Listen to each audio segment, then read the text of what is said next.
Jean, tudo bem? Bem-vindo. Tudo bem, Dri? Oi, Sinara, tudo bem? Oi! Eu tudo chego bom? e já encontro Sinara eloquente, indignada, defendendo o Ministério dos Povos Originários. Eu faço suas as minhas palavras, eu defendo completamente. Aliás, Gostou do Krenak? Gostou da ideia do Krenak? Eu adoro a ideia do Krenak, já tinha pensado nele, ou nele ou na Sônia Guajajara. Um dos dois, assim. Adorei a ideia do Krenak, mas vou te dizer, eu gosto da ideia do Ministério. Eu tenho feito... Eu também. Total. Para mim, foi um grande diferencial aí que o Lula apresentou em relação às propostas de governo, né, de políticas públicas e de desenho do governo dele. A ideia de um ministério dedicado, tocado por representantes dos povos originários, que dialogue com o Ministério do Meio Ambiente, que dialogue com outros ministérios, é fundamental. E eu tenho feito uma série de artigos para Counterpunch, que chama Brasil, Amazônia, Mundo, e estou agora engajado numa campanha junto ao Survive e aqui algumas instituições catalãs, que é para que Lula encabece também uma defesa internacional das 3 florestas tropicais do mundo. A primeira é a Amazônia, que é a maior de todas, a segunda é a floresta tropical do Congo, e a terceira é de Papua Ocidental. Ou seja, as três florestas tropicais têm povos originários, os 3 povos enfrentam o mesmo problema, ameaça de genocídio, garimpo ilegal, como dizer, interesse das grandes multinacionais, mineradoras, farmacêuticas, e o Lula é a única pessoa no mundo, nesse momento, que pode tocar uma campanha internacional de defesa dessas três florestas tropicais que são fundamentais para a regulação do clima. Ou seja, a Amazônia é importante, a mais importante porque é a maior, mas a floresta do Congo e a floresta de Papua Ocidental também. E como o Congo vive um problema sério de guerra civil e problemas políticos muito sérios, eu acho que Lula tem investido da autoridade, é um estadista que pode tocar isso muito bem. E eu venho fazendo essa campanha para que ele faça isso assim que ele assuma o governo. Sim, esse debate está bem forte na campanha do Lula. Tá? A gente estava até falando aqui agora há pouco que o Lula tem, nos últimos comícios, nas últimas atividades, tem ficado ao lado de 2 mulheres, Marina Silva e Simone Tebet, que se representam pautas ali diferentes, mas que estão se encontrando nesse momento do Brasil e da campanha do Lula, né? E já aproveito para perguntar como que você tem visto esses últimos dias, qual que é a sua expectativa? Chega no final do ano, mas não chega dia 30, aqui, como que você está vendo 4 dias do segundo turno, Jean? Olha, Adri, eu tô como todo brasileiro que é democrata, republicano democrata e que quer um Brasil. Estamos todos num misto de ansiedade, apreensão, esperança e todos muito ocupados. Hoje meu dia está cheio. Eu tenho falado para as agências internacionais, para os órgãos daqui. Hoje eu vou dar uma entrevista longa para Portugal sobre o que é que significa o que é que significam essas eleições, por que elas são importantes não só para nós brasileiros, mas para o mundo, por que o mundo democrático tem que defender a eleição de Lula e esperar que Lula se eleja, e isso tem acontecido. Os grandes chefes de Estado da Europa democrata querem abertamente que Lula se eleja. Então é isso, como você bem disse, chega novembro e não chega o dia 30. E eu estou particularmente tenso, eu acho que eu vou tomar um calmante e vou acordar só no dia seguinte, porque eu não vou ter coração para acompanhar a apuração, assim. A gente vai ter que acompanhar ao vivo, Jean. Chega a dar um enjoo na hora. Agora, ontem foi muito engraçado. Eu abri um site qualquer e apareceu uma propaganda de maracujina. Eu nunca mais tinha visto maracujina. Tem que botar maracujina na água aí, gente, da galera toda. Bota no encanamento. Eu sou mais radical, eu vou pro Rivotril. Só mostrar uma coisa para vocês, que eu fui ali pegar para mostrar para vocês. Olha só o que eu recebi ontem. Olha, Jean. Que linda essa colagem. É uma colagem, que linda. É uma pintura e bordado sobre uma foto do Lula. né? Essa parte aqui, ó, essa parte aqui é bordada e essa parte aqui é pintada à mão mesmo em cima, né? O Jean, que é artista plástico, eu fiquei tão feliz. O nome dela é Iva Pinheiro, a menina que pintava pássaros. No Instagram, a menina que pintava pássaros. E ela fez essa série numerada do Lula, gente. Olha que coisa, ficar aqui do lado do meu Salvador Allende, hein? Linda, lindo. A princípio parecia uma colagem, mas agora que eu vejo que é uma intervenção sobre a foto, muito bacana. Adorei. Muito legal, né? Adorei também. Parabéns. Presente seu? Presente para você? Foi um presente para mim, eu estou fazendo propaganda aqui para quem quiser adquirir um também. Ela fez essa série numerada. O Instagram dela é A Menina que Pintava Pássaros, tudo junto. A Menina que Pintava Pássaros. O vídeo, na hora que ela estava fazendo essa arte, o Lula compartilhou o vídeo. Ah, que lindo, que bacana, que lindo. Lindo, né? Muito legal. Tem um movimento também muito interessante, que é a Penélope Martins, que é uma escritora infanto-juvenil e faz poesia para criança, principalmente para educar e formar esse público. Ela tocou um projeto chamado Desenhos por Lula, que é um perfil também no Instagram, chama Desenhos por Lula, e então ilustradores, artistas plásticos, artistas das artes visuais de todo o Brasil fizeram diferentes, desde animação até colagens, por Lula, se as pessoas quiserem também depois ir lá dar uma olhada. Eu vi, muito legal. Sim. É aquele que faz o L, né? Na verdade, tem muitos desenhos, né? Mas assim, o movimento é esse, é que diferentes artistas fizessem sua visão de Lula. Então tem coisas, as coisas mais lindas, mais inusitadas e de diferentes estilos estão lá. Então depois vocês podem dar uma olhada. Chama Desenhos por Lula. Ô, Jean, me diz uma coisa, como que está aí na Espanha a expectativa das pessoas em relação às eleições no Brasil? Todo mundo está de olho, né? Todo mundo está de olho e todo mundo está achando que vai dar Lula. Como é que está aí a expectativa?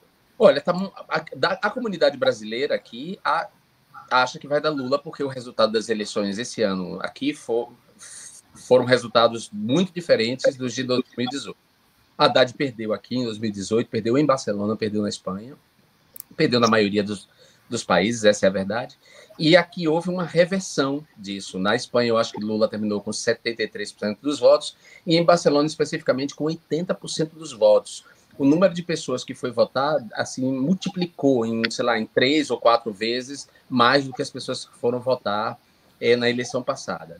Aí a gente está fazendo um movimento para que as pessoas não desistam de votar no segundo turno, porque é sempre mais complicado, né? Dá um cansaço, mas aí, para que ninguém esmoreça, usar essa palavra bem brasileira, levante a cabeça e não esmoreça, para que as pessoas não esmoreçam e vão no domingo votar no Lula. Então tem uma expectativa de que o Lula ganhe na comunidade brasileira, vivendo aqui, embora a comunidade também abrigue bolsonaristas, e fora da comunidade brasileira, entre os intelectuais, entre os artistas, que é o espaço em que eu pulo, na universidade, no meio dos artistas intelectuais, todo mundo quer que o Lula vença, todo mundo está na campanha pelo Lula.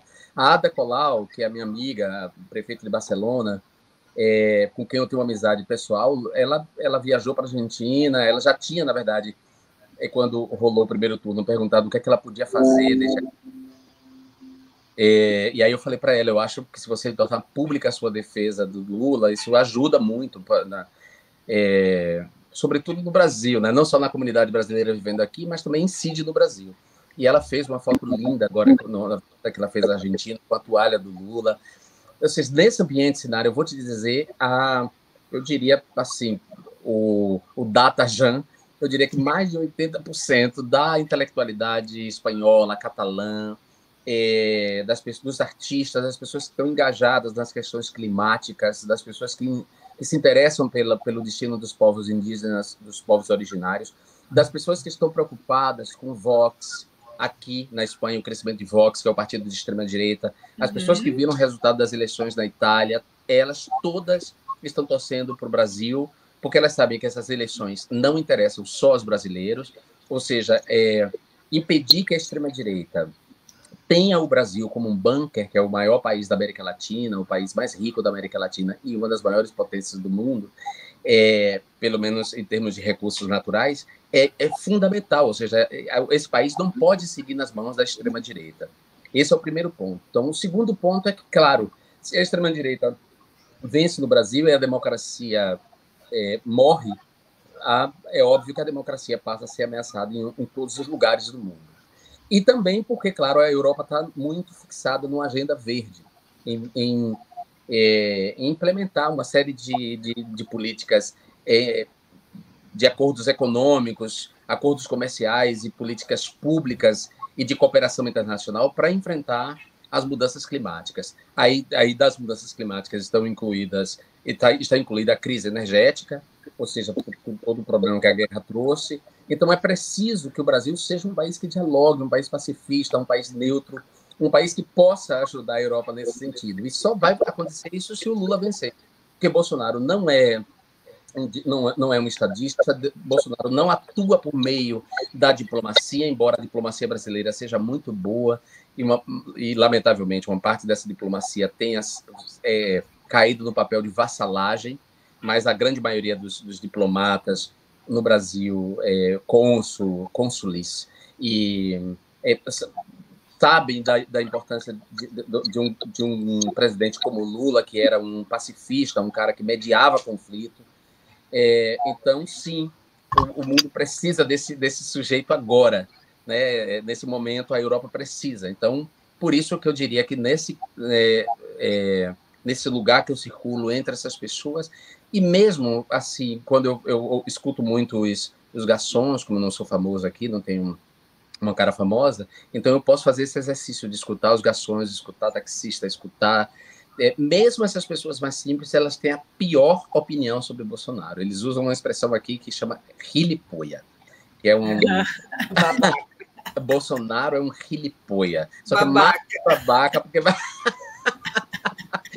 Toda vez que eu falo assim, não, você é brasileiro, porque a princípio eu sou confundido com marroquino, com árabe, né? Eu falo, não, eu sou brasileiro. Aí, Brasil, ai, mira, e este gilipoia que agora está na presidência, eu digo, vale. Próprio gilipoia! Muito bom. Vou tirar esse gilipoia, né? Olha só, vou agradecer o Berg Oliveira, está mandando aqui um Lula 13, obrigada. Cada dia melhor, diz aqui, esse Cada Quest sempre dá uma picadinha para o Bozo.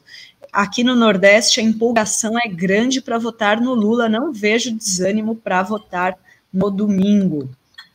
E tem aqui o Moto G30 aqui, recebi agora o WhatsApp de fornecedor de gás oferecendo camisa verde e amarela com apoiadores do Bozo, claramente indução ao voto. E o Renan Santos diz, pior do que maçonaria é mexer no bolso do brasileiro. Beijos de Belém do Pará, um beijo, Renan. O Moto G30 diz que é analista judiciário do TRT, o mote judiciário está apoiando Lula, amém. Adailton Garcês, muito obrigada pelo sticker. Audiceia Ferreira, não vejo chegar 30 de outubro às 18 horas, também estou cansada. Sônia Murta, obrigada aqui pelo super sticker. E o Douglas Teodósio diz, pessoal, estão vendo o barulho que estão fazendo com a história das inserções do Bozo? Funcionário exonerado, depois APF, isso tem tudo para dar merda. A gente tem até aqui, né, Sinara, o fio do Reinaldo Azevedo, e uma matéria dessa caso das inserções, saiu hoje no Metrópolis, a campanha do Bolsonaro pagou R$500.000 para essa empresa que apontou, teria essa suposta, né, essa que tem sido chamada de denúncia de Taubaté. E o Reinaldo Azevedo ele aponta coisas, olha só, uma petição diz que Lula teve 100 horas a mais de inserções só no Nordeste em uma semana, sendo que todas as inserções nos 23 dias de campanha do segundo turno somam 9 horas e 35 minutos. E aí ele cita a reportagem da Globo, que tentou falar com uma das 8 rádios, e que eles dizem que não sabiam nem que estavam sendo citadas, e que tem cumprido rigorosamente o mapa de mídia do TSE. E ele lembra que o levantamento foi feito por uma empresa de Santa Catarina que trabalha para a Avan. Eu queria, o Jean, que pesquisa essa questão das fake news, tal, você acha que há 4 dias essas fakes, esses movimentos têm força ainda eleitoral? Olha, eles ainda têm força. A desinformação, ela desceu, vou usar essa metáfora, ela desceu uns 10 degraus em relação a 2018. Ela se tornou mais complexa, não só porque as tecnologias da fraude evoluíram, mas também porque nós temos órgãos de imprensa que não são classificados como sites apócrifos, nem veículos apócrifos, disseminadores de fake news, que sim atuam no limiar da desinformação e das fake news, como é o caso da Jovem Pan, por exemplo, né?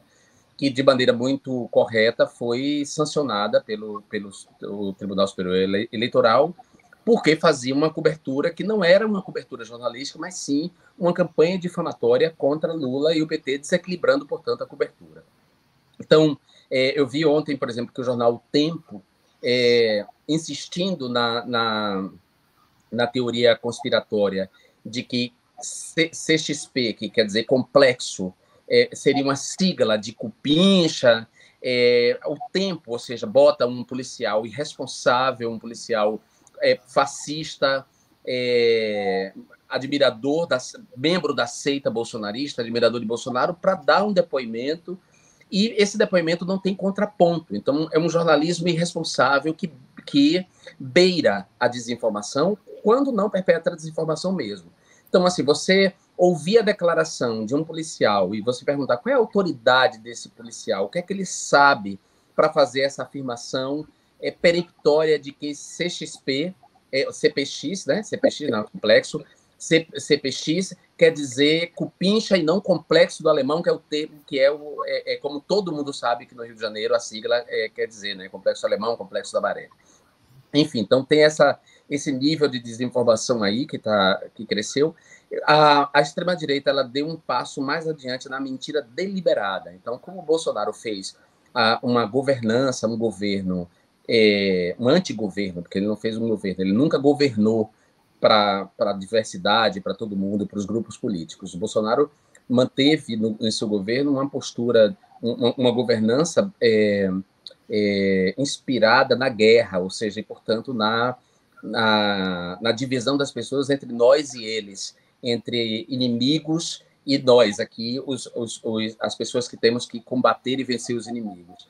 Então, aí nessa governança, Bolsonaro mentiu descaradamente. E durante muito tempo ele mentiu sem que houvesse um contraponto por parte dos veículos de imprensa que têm um papel nesse momento de defender a democracia, porque um dos pilares da democracia é a imprensa livre. Então, sem que essa imprensa dissesse claramente que ele estava mentindo. Então, era sempre... A imprensa sempre buscava maneira de passar pano. Todas as vezes que Bolsonaro foi à ONU abrir a Conferência das Nações Unidas, e o Brasil abre, todas as vezes Bolsonaro mentiu descaradamente. E nunca, principalmente por parte da televisão, havia uma reportagem que apontasse ponto a ponto na fala dele que ele era um mentiroso. Então, havia essa ambiguidade que servia à desinformação, óbvio. Essa ambiguidade tinha a ver com o fato de que a política econômica de Bolsonaro interessava os donos dos meios de comunicação e, por isso, a desinformação ficou ainda mais complexa. Ela tem um efeito, sim. No Brasil, ela tem um efeito muito grande porque ela ocorre de maneira articulada entre as redes digitais. Todo o ecossistema digital de desinformação opera em articulação com a rede presencial, que são as igrejas neopentecostais. Então, isso tem uma eficácia muito grande. A desinformação ela tem se sofisticado no sentido de que ela está sendo dirigida de maneira mais específica a grupos específicos. Então, sim, não é que a pessoa é absolutamente manipulada, mas a desinformação interpela um preconceito, interpela um medo que ela já tem. Então, só para dar uma ideia, eu estou há 4 anos longe do Brasil por causa dessa violência e das ameaças de morte, e eles recuperaram agora uma fake news, que é a fake news de que eu serei ministro da Educação do Lula. E olha a armadilha, por que esse tipo de desinformação ela é eficaz para a extrema-direita? Primeiro que ela cria um problema entre a comunidade LGBT, né, Lula e a campanha do Lula. Ou seja, ela obriga Lula a negar, porque é mentira, não vou ser ministro da Educação do Lula. Então, obriga o Lula a negar, e Lula tem que negar, a comunicação do Lula tem que negar de uma maneira respeitosa, porque não pode colocar essa fake news no mesmo nível da fake news de que Lula vai fechar igrejas. Porque não há problemas em eu ser ministro da Educação. Eu estou mais que preparado para ser ministro da Educação, mas eu não vou ser. E eu não vou ser porque não houve nenhuma conversa nesse sentido, porque o meu apoio, minha filiação ao PT não passou por aí, e porque eu não quero. Então, assim, o desmentido ele tem que vir dessa maneira. Não, já não vai ser, não é porque a gente tenha vergonha, né? Que é um pouco que a extrema-direita quer manipular, é isso. É levar a campanha do Lula e do PT a praticamente dizer não, já não vai ser porque a gente tem vergonha e acha que ele não está preparado. E aí você afirma os preconceitos da extrema-direita, de que um homem gay assumido não pode conduzir o Ministério da Educação porque, em tese, a presença de um homem gay no Ministério da Educação estaria homossexualizando as crianças. Então, é esse tipo de raciocínio que a fake news busca interpelar.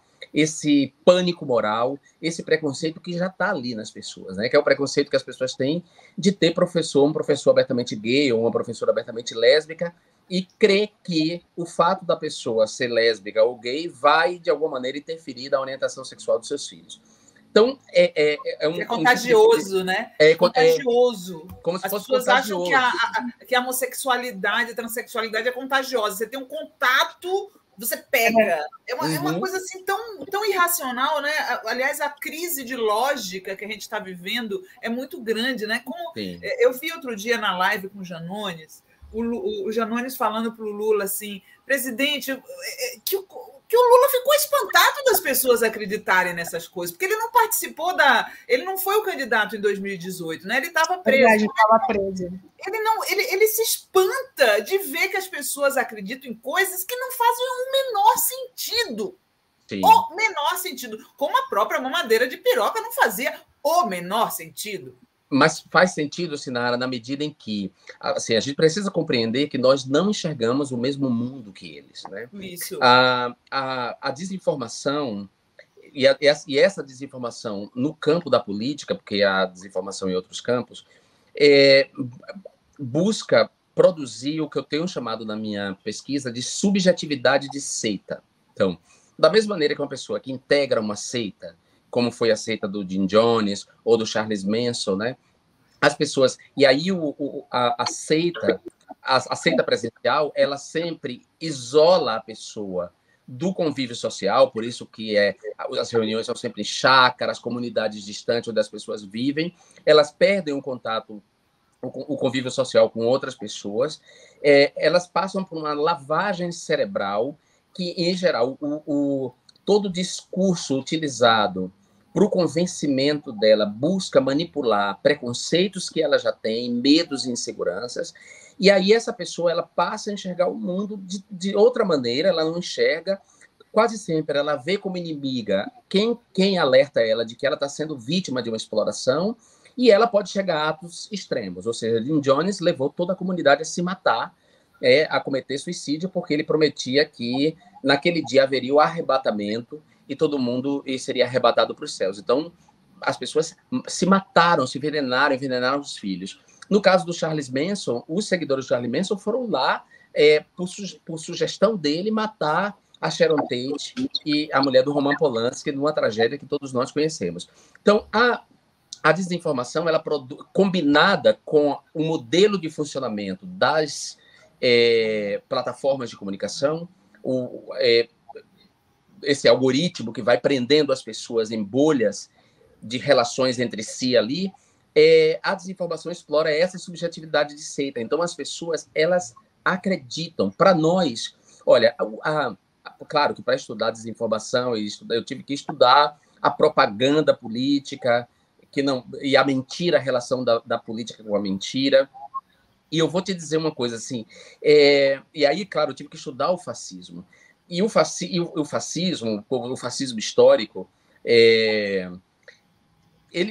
o fascista, a pessoa fascista, ela não pensa, ela renuncia à capacidade de pensar e ela reproduz clichês, frases prontas, né?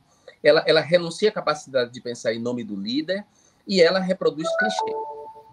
Então, essas pessoas, elas não param para pensar assim, não faz o menor sentido, não tem cabimento no mundo atual um partido propor a criança de uma creche esse tipo de mamadeira. Ou seja, se ela parasse para pensar, ela, por si só, compreenderia que é uma estupidez. Só que ela renunciou à capacidade de pensar, ela entregou ao líder, por causa da lavagem cerebral, entregou ao líder a tarefa de dizer para ela o que é certo e o que é errado. Então, quase sempre os fascistas obedecem ordens, esperam ordens e as seitas igualmente. Então, parece ridículo para mim e para você, mas as pessoas acreditam. As pessoas acreditam. Mas elas acreditam também por duas questões, que eu também já escrevi artigos sobre isso e já falei em outras lives. A fake news, ela não é construída, ela não é uma mentira absoluta. Ela se constrói sobre um fragmento de verdade descontextualizado, e é justamente esse fragmento de verdade sobre o qual ela é construída que serve como chave como um vírus, né, no código genético. Um vírus só adoece a gente quando ele encontra a chave genética para alterar nosso DNA. Então, a mesma coisa acontece com as fake news, com a teoria conspiratória. Ela é construída, é uma mentira construída com uma base de verdade, e essa base de verdade é o elo para abrir a consciência e atacar a consciência e a pessoa passar a acreditar nesses absurdos. Eu vi o desespero do Lula, ele dizendo que ninguém esperava essa monstruosa rede de mentiras. E na hora eu pensei, poxa, presidente, eu estou submetido a essa monstruosa rede de mentiras desde 2011. A primeira mentira contra mim saiu do gabinete de Bolsonaro e dizia que eu tinha dado uma entrevista para a CBN defendendo a pedofilia. A CBN demorou, apesar de eu pedir exaustivamente, a CBN demorou 6 meses para emitir uma nota dizendo que eu nunca tinha concedido entrevista para a CBN. Isso em 2011, saiu do gabinete de Bolsonaro, ou seja, Bolsonaro já atua dessa maneira há muito tempo, né? E é curioso, assim, daí, tratando de uma questão, essa coisa da projeção dos fascistas, da sua sexualidade doentia, né? Tem um vídeo de Bolsonaro, que foi o primeiro seminário LGBT que eu fiz na Câmara dos Deputados. Ele foi para o seminário, ele não foi convidado, ele não tinha por que estar lá, mas ele vai para esse seminário e ele faz uma daquelas falas horrorosas, e aí ele usa uma expressão que é emboscar as nossas crianças na escola, na saída da escola. Olha só, essa é uma fantasia dele. A ideia de emboscar a criança na saída da escola é dele. Então, porque, imagina, ele formulou isso de uma maneira assim. Quando ele viu gays emboscando crianças na saída da escola, nunca. Então, emboscar criança só pode ser uma fantasia dele. E os anos só mostraram o quanto essa fantasia dele é reproduzida em diferentes momentos quando ele fala, né? Muito boa a explicação, né? Uma aula de como funcionam essas fake news, e é inacreditável, porque assim, é uma avalanche mesmo. Cada dia é banheiro unissex, não sei o que, aí vem em formato de meme, né? É Sim. Uma coisa para a pessoa não precisa nem pensar, ela olha ali, ela já sai com aquela... Não pensa. Né? E vou te dizer, Dri, também rola no nosso campo, muitas vezes. Rola muito menos. Em comparação à extrema-direita, rola muito menos. Mas no nosso campo também. Por quê? O grande achado, e eu vou dizer o grande achado, assim, com muitas aspas, achado desse capitalismo de vigilância, desse capitalismo de plataforma, foi justamente, a partir da extração dos nossos dados, identificar em nós aquilo que nos apavora, aquilo que nos amedronta. Então, a desinformação ela é feita não para acionar o sistema racional, mas para acionar o sistema de emoções. Então, a primeira coisa que você vê é, você, com o seu repertório, com tudo que você tem, com os preconceitos que você tem, você fica indignado. Então, a indignação lhe leva imediatamente a compartilhar. E aí, só depois que você compartilha, é que você para pensar que você pode ter compartilhado uma mentira. E quando as pessoas compartilham, quando elas se dão conta, porque interpeladas, porque, né, porque contra-argumentadas, eu esqueci a palavra agora. Quando a pessoa ela ali, há um contra-argumento e diz, olha, isso aqui não é verdade, essa informação não é verdadeira. Você olhou o número desse projeto, o número desse projeto não quer dizer isso. Ela quase sempre tem vergonha do que ela fez. Então, ela não repara o dano. Ela não repara o dano, ela no máximo, ela pode apagar o que ela publicou, mas o que ela publicou já foi adiante. Então, as fake news, elas são feitas para interpelar a emoção, nunca a razão. Nunca a razão. E a extrema-direita entendeu isso. Por isso ela trabalha. E para ela é muito fácil, porque a extrema-direita, em todo mundo, a extrema-direita trabalha com a reafirmação de preconceitos, enquanto a esquerda trabalha com a desconstrução de preconceitos. A desconstrução de preconceitos, ela é difícil. Ela exige, inclusive, uma disposição do interlocutor em sair da sua zona de conforto, dos clichês a partir do qual você fala, a partir do qual você atua, né? Vou dar um exemplo muito claro aqui da Europa, da Itália, que acabou de eleger uma herdeira do fascismo, né, do fascismo histórico. A Itália... Eu só subir o Paulo Teixeira, que já está aqui conosco, aí a gente já faz a transição. Bem-vindo, Paulo. Oi, Paulo. Paulo Teixeira, o PT, o verdadeiro PT. Bom dia, Jean. Como Oi, vai? querido. Saudade de você.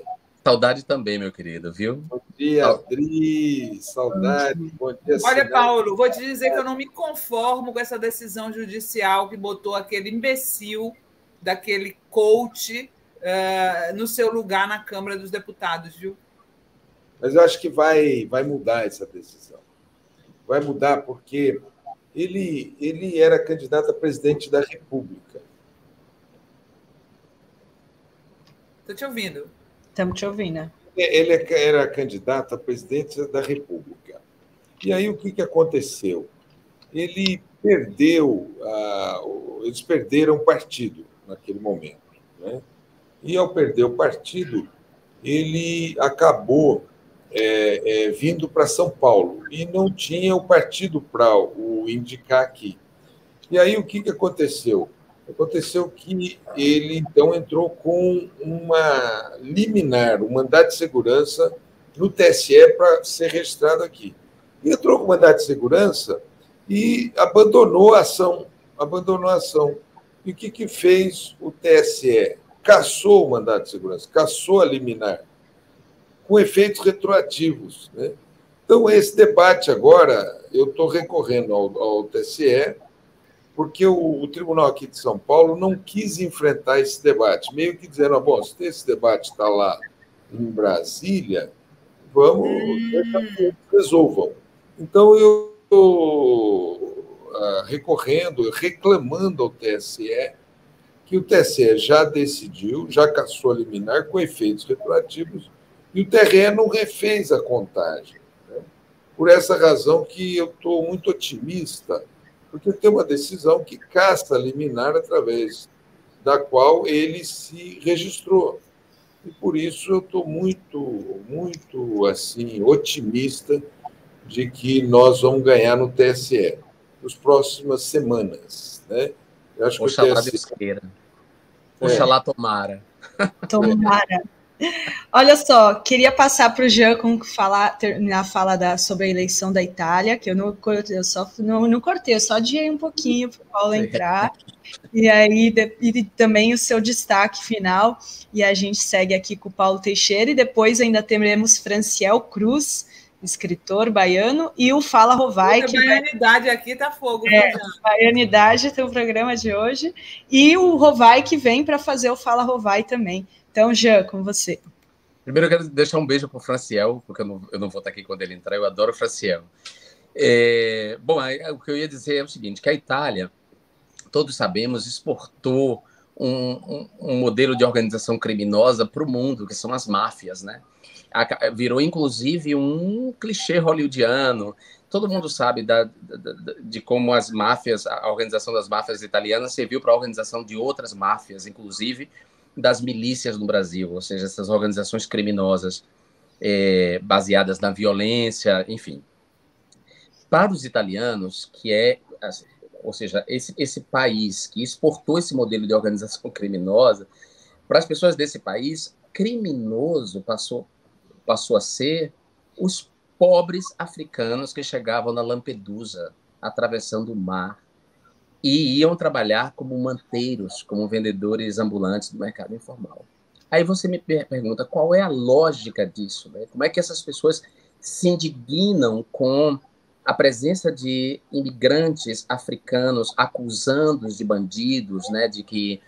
E ao mesmo tempo aceita essas estruturas criminosas que envolvem instituições públicas e privadas e corrompe, assassina as pessoas. Então, isso só é aceito porque a desinformação, sobretudo a desinformação utilizada pela extrema-direita, reafirma preconceitos que já estão ali.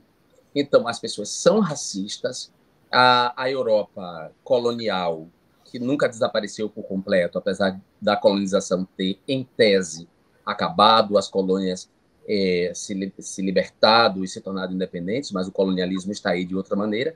Essa Europa, ela é racista, né?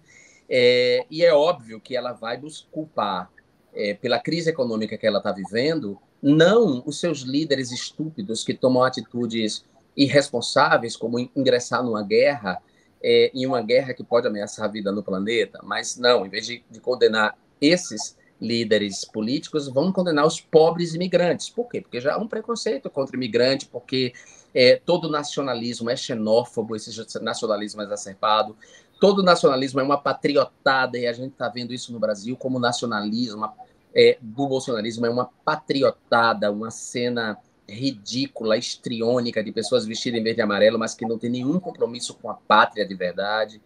Então, só para deixar claro para vocês por que é difícil combater a pandemia digital, né? A pandemia de desinformação. Mas eu acho que tem mecanismos sendo construídos, mecanismos legislativos, culturais, dentro das próprias redes, e aí as agências de checagem estão de longe como, digamos, a iniciativa mais eficaz, porque elas não alcançam muita gente. Enfim, mas elas têm o seu papel, mas tem outras iniciativas e isso pode ficar papo por um outro dia com a gente. Tá bom? Muito obrigada, Jean. Boa sorte. Jean, um beijão para você, viu, querido? Tchau, boa votação para você, para nós aí no domingo. Para nós. E que venha a notícia que a gente quer. Oxalá Deus queira, oxalá tomara. Amanhã é aniversário do Lula, não é? Dia 27.